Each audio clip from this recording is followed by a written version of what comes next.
we hurry this up? I've got to get my kid from karate in half an hour and...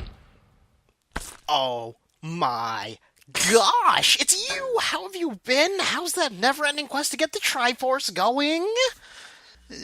Actually, I'm just on my way to rekindle the first flame.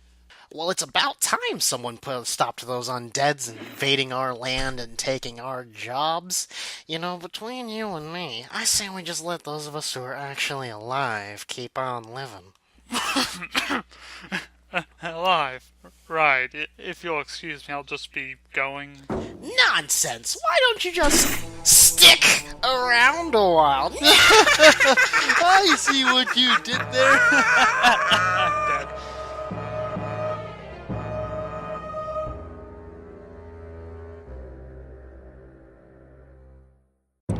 Hello, this is Linkonair, and today I am going to review Dark Souls 2. I'm doing this one unscripted because this game... The Dark Souls and Demon Souls games are really close to my heart in the gaming industry, and this Dark Souls 2 just kinda disappointed me. And I really want to dig into why. So, let's get started. The story. There isn't a lot to say. From what I could gather, we're supposed to be rekindling the flame again, and I'm sorry, but that's just a retread of Dark Souls 1. I was hoping to see something a bit more original, like the jump between Demon and Dark Souls, which had completely different stories. And also, this game, the intro makes it seem like the game is supposed to be about you, but the previous games were more about the world.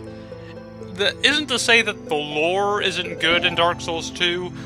I don't know. I didn't really look into it while I was playing the game because the characters, the story, they didn't engage me enough to dig deeper.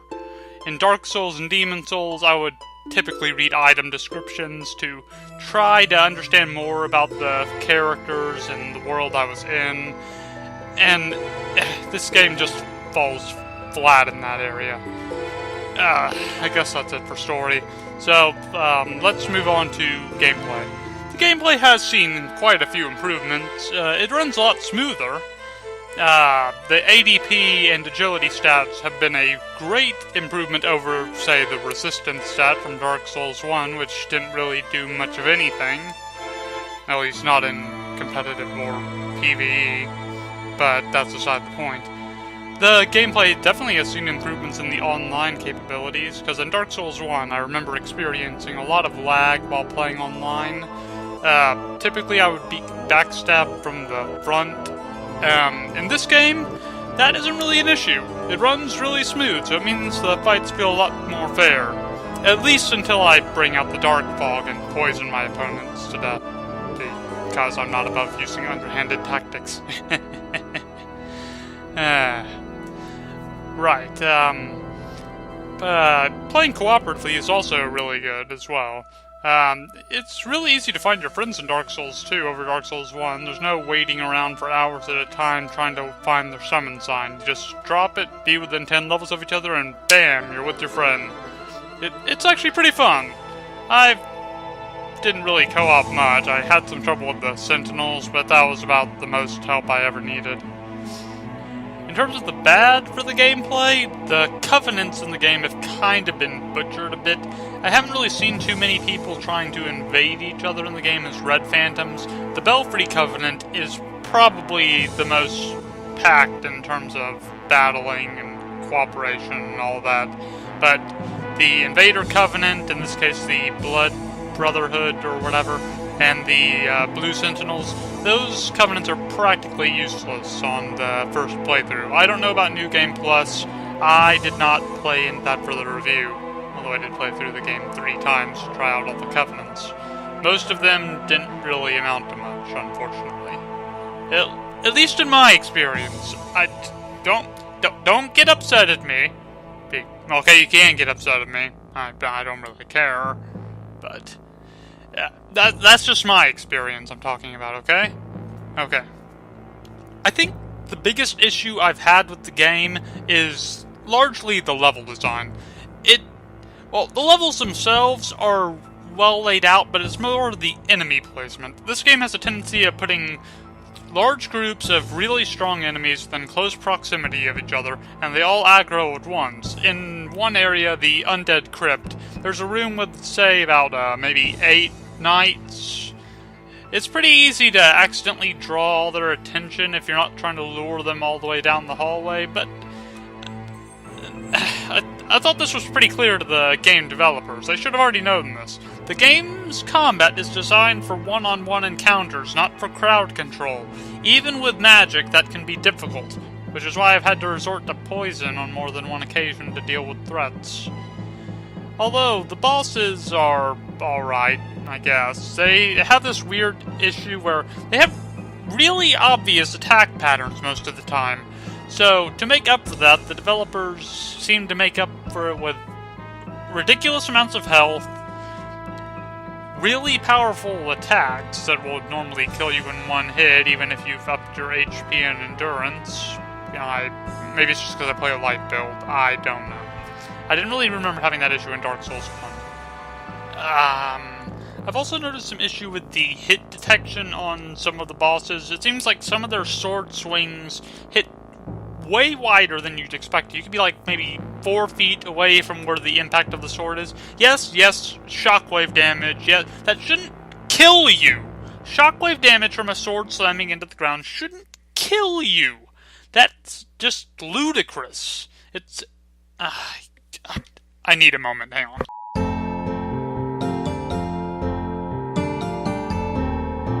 Now I know what you're thinking. You're probably, if you're a long-time fan, you're probably thinking to yourself, this guy, you have no business reviewing this game. You just probably suck at it. No. I played through the other Souls games multiple times. I cleared this game in under 30 hours. These are just bad design decisions. They were easy enough to work around, but seriously, they really needed to do some testing. In one boss fight against the Giant Lord, yeah, that's what he's called, Giant Lord, he's not a difficult boss by any means, but the camera and that weird hit detection with the sword I mentioned, that can be a bit irritating. I've had the issue where the camera would clip into the wall while I was trying to target him, and I couldn't even tell what the hell I was doing. I couldn't see myself through his leg. I'd be hit by his sword when I'm between his legs. It wasn't the stomp animation. I knew how to dodge that. I could see those coming a mile away. It wasn't that. I don't know. He wasn't a bad boss. He was just... It's not really cheap either. It was just weird. I think they overlooked some things, or maybe it was intentional. I get a feeling that they had a lot of artificial difficulty in this game. A big misconception with the series is that it's supposed to be difficult, but I've always been quick to jump to the defense of these games, saying they're challenging but fair. But this one is difficult. They completely miss the point. I'm thinking this has something to do with them losing the original director of the first 2 games. The game isn't bad by any means, it's really solid, but I just am so disappointed by this. Okay, let's talk about something a bit better. The visuals. Okay, this game looks somewhat better than the original Dark Souls. I'm playing the PC version. Yes, it definitely looks better than the console version. They both look better than the original. I've never been much of a graphics person. Gameplay is what's important to me, okay? I also have some issues with the bosses in the visual department as well, as most of them come across as a bit lazy. Most of them end up being just people in armor, and that's overused to a ridiculous extent, to the point that they even copy-pasted Orsten into the game. Why is he even in the game? I'd speculate that it's because he's a hollow of his original self, because when you fight him in Dark Souls 1, he isn't a hollow, he's actually still alive, but it still doesn't make a lot of sense. Is Drangleic built on top of Lordran? I'm assuming so, that would make sense. But even so, it seems just lazy. That and the boss fight against the Belfry Gargoyles. It can be up to 5 against 1 during that fight if you aren't fast enough to take them down.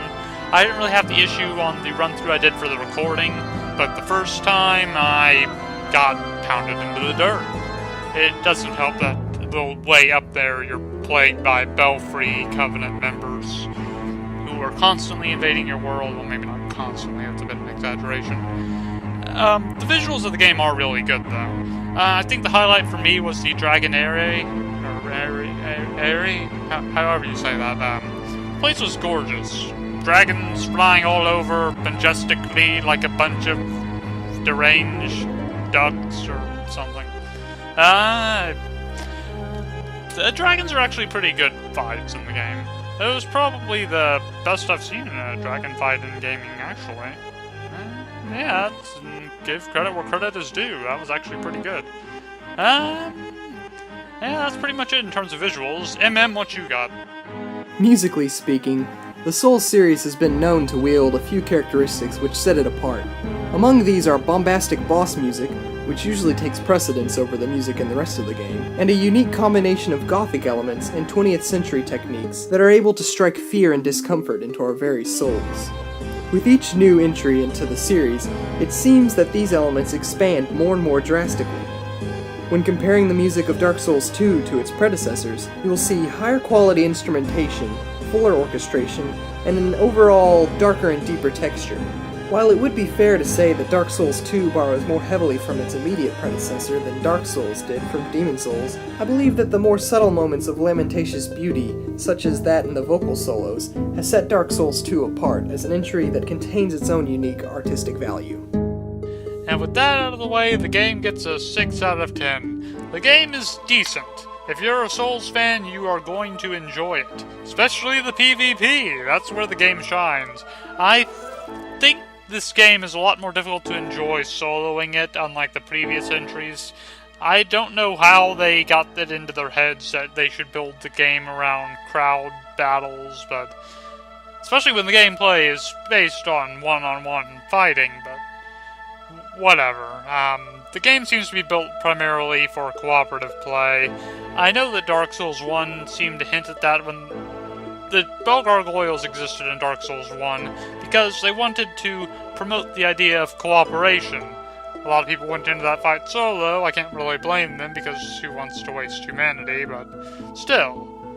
I think this game did a lot to help promote the cooperation, aside from just the number of bosses and the number of enemies. There was also the human effigies being readily available to convert you to human wherever you want. So, there's that.